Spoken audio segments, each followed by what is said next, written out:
Sources tell me that talks are continuing at this hour for both General Motors and Chrysler, and that really is a good sign with just a little over 48 hours to go before the midnight deadline on Wednesday night. Well, sources tell us that GM is further along in this process.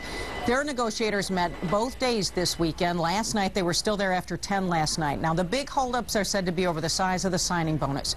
The UAW and the workers want as much as $10,000 apiece.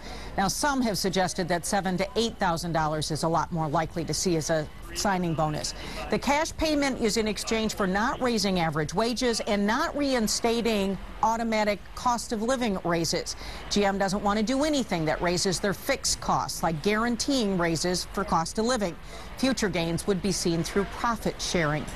Chrysler is supposedly not far behind in this process. A settlement there would probably quickly follow once GM settles. The UAW is trying to also increase the starting pay for the lower tier or new workers. Now that may go up $1 or maybe even $2. Right now workers start at about $14 an hour, about half of what the more senior workers make. The signing bonus for Chrysler workers is not expected to be as high as it would be for General Motors. Now, at Ford, supposedly they've not even started serious economic negotiations.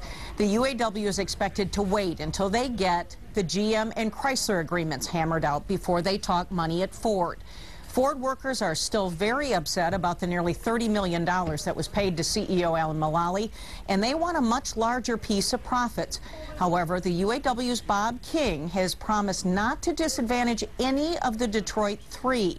So all of the pay and profit sharing formulas are expected to be similar, but the profit sharing checks could be different, and also the signing bonus could be higher at Ford.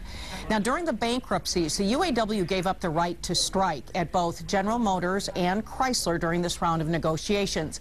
They could walk out at Ford, and the workers there have already proved a walkout. They've given their management the right to call a strike if they want to.